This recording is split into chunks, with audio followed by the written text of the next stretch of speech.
Hello, everyone. My name is Diego Alfonso, and welcome to the Florida Aviation Network, where we're broadcasting live and on the clear from the Howard Hughes Aviation Museum, located on the grounds of Sun and Fun at the Lakeland Linder Regional Airport in sunny Lakeland, Florida.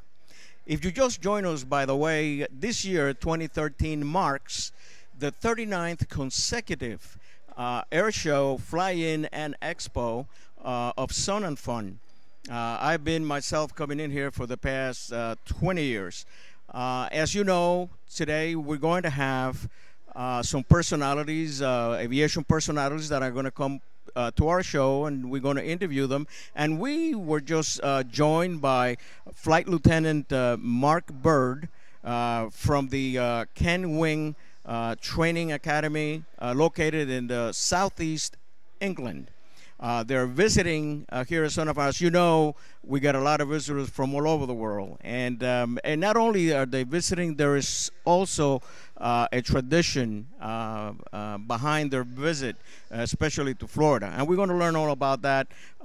Please help me welcome Flight Lieutenant Mark Bird. Mark, welcome to the show. Thank you very much. Much appreciated. Thank you very much. Mark, I guess the thing that I'm most interested in is, can you tell us a little bit of a background of the academy itself, what the Ken Wing is all about? Right. Well, first of all, it's called the Air Training Corps. It started as a civilian organisation back in 1938, but during the war, 1941, the Royal Air Force decided to take over the civilian organisation, and it turned into the Air Training Corps. Part of the organisation is really to provide an interest in aviation, an interest into the Royal Air Force, because that's our sister as such, in the sense that, you know, we are part of the Royal Air Force. But also it's really to train the cadets in discipline, leadership, and give them skills that they can use in both military and civilian life. If you're a part of the Air Training Corps, it doesn't mean you're going to go into the military. It's very good also for the civilian. Most of our cadets will either go to be policemen, ambulance drivers, fire brigade, or they will be very successful in their civilian lives. So, and all those skills come really from what they learned during the time with us. So this wing, I guess, was created in '38, so it must have played a role during World War II. Definitely. Obviously, because of what was going on during the Second World War, a load of people were needed to man the Royal Air Force. During the war, there was over 1 million people as part of the Royal Air Force, and we need a continual manpower, replacement. And to be honest, we were very successful. We had more than enough people in regards to recruits. And what you would find is that if they joined the Air Training Corps, they would do their training. Once they were ready to go in the Royal Air Force, they wouldn't have to do all the basic training, because they've already considered, the basic training already is considered as being completed. I hope I'm making the right comparison, but are you familiar with the Civil Air Patrol? It is very similar. I guess yes. There is some sort of connection there with because the Civil Air Patrol here was started for the same purpose. Well, it's, to be honest, we're very similar. We also sort of partake in the International Cadet Exchange, so we do a load of communication with the Civil Air Patrol. And the Ken Wing, because I was reading something about, and I believe you have like 34 squadrons, or? Right, we've got the Air Training Corps, which takes over the entire UK. That's Scotland, Northern Ireland, Wales, but it's split into regions. So there's 6 regions. I'll give you a little less than it. Right. 6 regions. We're part of London and South East, which takes in 6 wings. So part of those, one's London Wing, Middlesex Wing, Sussex Wing, Kent Wing, Essex Wing, and that's how we're sort of controlled. So the squadrons, the 34 squadrons, is the whole? No. Okay. Right. In Kent Wing, there's 34 squadrons. Okay. But overall, there's just over 1,000 squadrons, and each squadron has probably got about 40 to 50 cadets in it. Oh, well, that's pretty large It's quite force a lot. there. Well, in total, the organisation itself is 60,000 people. 40,000 of those are cadets, and then we have our civilians and our uniform staff. Everybody's a volunteer, so the adults work during the day, but in the evenings, twice a week, we will go and do some form of activity. The cadets will go flying, gliding, shooting. I think you might have the President's Award over here, is that correct? Say that again? The President's Award? Yeah. Well, we call it the Duke of Edinburgh's Award, so it's sort of outdoor training, you know, take them out into the wilds, fend for themselves as such, you know, go on expeditions for 5 days and carry all their food and water. So we're quite busy. So I guess the cadets, once they're in the wing, at some point, if they want to make a transition to the real Air Force, Yep. I guess they could do that. Of course they can. The Air Force is not a recruiting ground for the Air Force, but to be honest, if you look at the military forces, pilots, probably about 60% of the pilots are ex-cadets. The ground crew, probably about 40%. The Royal Navy, they reckon their best cadets or their best recruits come from the Air Training Corps, so I quite like that. But yes, definitely. If you look at the police force, the ambulance service, fire brigades, quite a large percentage are ex-cadets. Sure. And I mean, if you have an interest in aviation, and whether you're inclined to the military or not, but most of them are inclined to the military. Mm-hmm. I mean, that is the perfect way Well, it's perfect, you know. to get in. You already know the ropes. You already know more or less the system. So the transition, I guess, is not a big problem. No. Well, what they're actually saying, that if you was in the cadets, you make a better military personnel, you stay longer. I think they did a research and it was saying like they stay 8 years longer. So it's fabulous for the military. If they want motivated, committed personnel from the cadet ranks, that's where they're going to be looking for. Now, let's talk a little bit about the training. The training itself, for instance, what kind of aircraft do you use for your training? Right, all the cadets do get to go flying. We use what we call the tutor, and there's 13 what we call air experience flying schools up and down the country. Right. So about 3 times a year, each squadron will get its allocation, and we will take the cadets there. And all the pilots are either ex-Royal Air Force pilots, or obviously very trained pilots. They're all volunteers once again, and the cadets will get 30 to 40 minutes flights. On top of that, we've got gliding schools up and down the country. Once again, if you're a 13-year-old cadet, we'll take you off. You will get experience of the gliding, but once you're 16, you can do your gliding scholarship, and with that, the end result, fingers crossed, is that you go solo. Well, I'll tell you one thing. If I was aviation king, that I can rule things, I think that every pilot should have had, at some point in their career, some gliding training. Yeah. Because I really think that that's where the road meets. The rubber meets the road. Yeah. Because you have no power, everything becomes your judgment. So I think it's a very good transition. Yeah. To go from no power to power. I see that you have 2 cadets here with you. I believe Helen and Brad. Would you like to introduce them, please? Yes, this is Ellen and Brad. They're both cadets that have come over here. They're volunteered, so they've spent a load of time raising the money so they can come over here. Brad was with us last year, so he's an expert, but this is the first year for Helen here. Okay. And Helen, if I may ask you, what got you interest in aviation? Or let me put it this way. When was the first time that you thought that aviation was something that you would like to do? I think just from talking to friends at school, and they just were saying how much of a fun time they're having at the Air Cadets, and I really wanted to join and make lots of new friends, and it's really built my confidence, and that was something I wanted to do as a cadet. Okay. And let me ask you, so how long have you been in the wing? It's coming up to 5 years now. 5 years now. And how do you think that has helped you? I think it's improved my organisational skills and my timekeeping, and it's just built my confidence, and it helped a lot in getting a job, because I had a lot of experiences in team leading and teamwork, and especially doing the Duke of Edinburgh's Award. It's a lot of planning for yourself and getting the job done yourself, so it shows a lot of commitment and loyalty. Yeah, I myself am a great promoter of aviation for young people. whether in the military or non-military, because aviation in itself creates an additional dimension of discipline, whether you're in the military or not. You know, it changed me. You know, when I started rather young. So do you feel the same way? Yeah, I think once you get up in a plane and they ask you to take control, and you think, well, now I've got control of this aircraft and it's my responsibility, and that's a lot of pressure on you, and you just realise how important you are. And I guess one of the things is the decision-making process. You know, that you're there, you have to make the calls, and I think that helps a lot in the future, you know, as an adult, you know, having that formation. Brad, tell me, how do you got interested in the becoming a cadet? I joined a bit on a whim, actually. A friend of mine at school mentioned about the cadets. I came down one evening and liked it, and I've been here ever since. That was about five and a half years ago.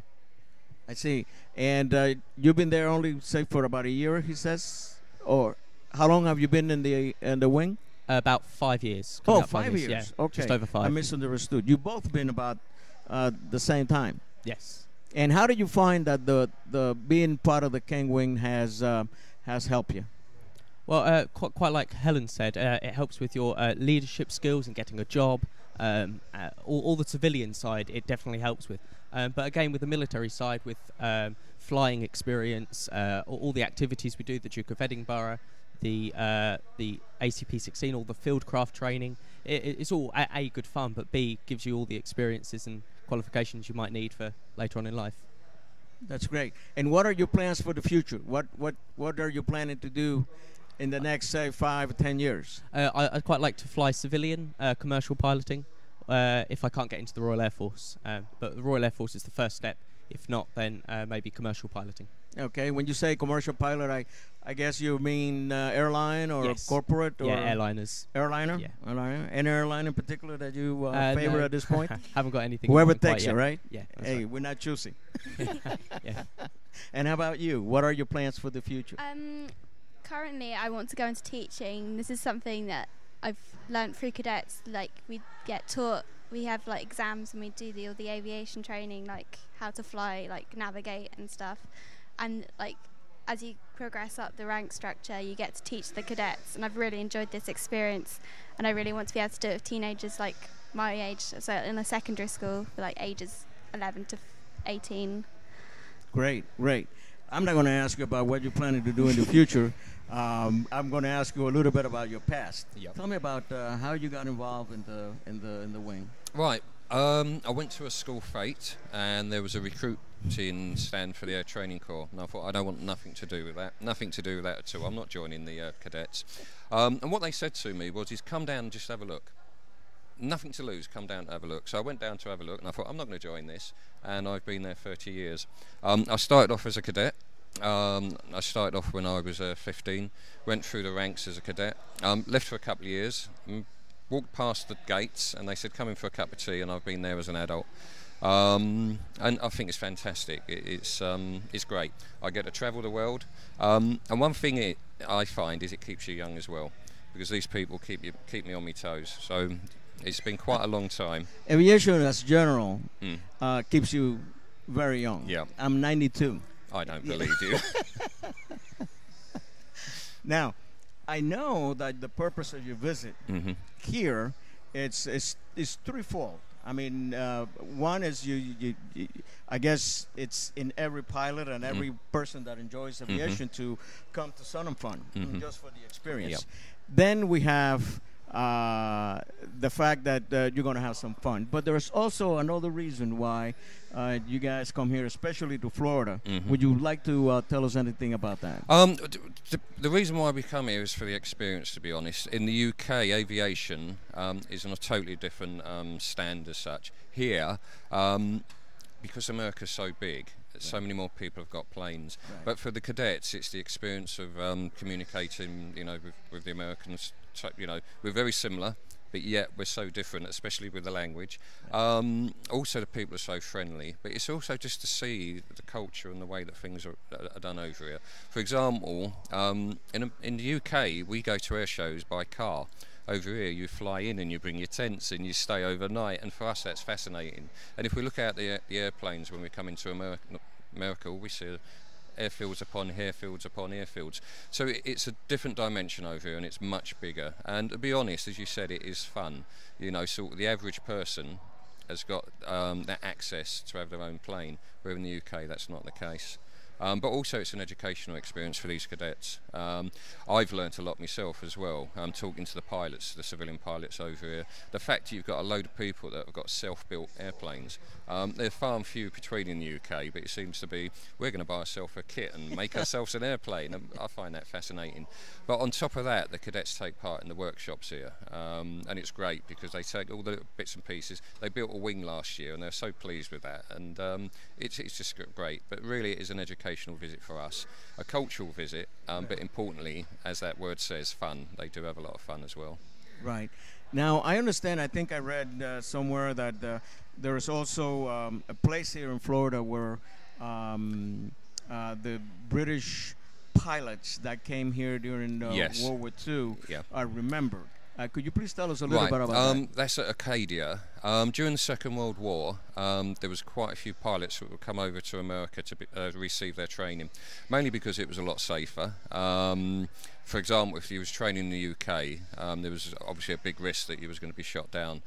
So there was a school set up in Arcadia. Unfortunately, over that period, I believe it was 24 airmen during their training had a tragic accident. So to be honest, it's a privilege for us to come over here and visit those graves, because it's us paying our respect. But also the most important thing you need to realise is the age of those airmen. Those airmen were no older than the cadets that we've got now. They were 18, 19, 20. And I just find that when you go there, it's quite poignant. And if you watch the cadets, they take that very serious. And it's great that we've not forgotten them. It's important that we remember what's happened, and it doesn't happen again. But also, it's just paying our respect. So we find that very important. And that's something that we do that on the first day. And we take that very serious. And I really think that is a really, really nice touch to your visit here, and especially for the young cadets to have that in their minds as they go back to England. Yeah. But you know, being at Sun and Fun, it's just such a special thing. Yes. Because the environment, the people, the airplanes. I mean, I'll tell you. I'm 67 years old. I've been coming here for the past 25 years, and I cannot think of a place to be better than this place on a day like today. Unfortunately, we have come to that time where we're going to have to say goodbye to you, and thank you for being part of our show and sharing with those historical moments. And of course, I wish you and you the best of aviation can give you. Yeah, I think you have a bright future. Aviation is here to stay. People are not going to ride buses and ships unless they have to. So aviation is the way to go. Lieutenant, Thank you. Nice to meet you, and I hope you a safe trip back. Thanks very much. And to our viewers, this brings us to the end of this segment, and please stay tuned because we have more people, aviation personalities, coming up on our next segment. You have a good day.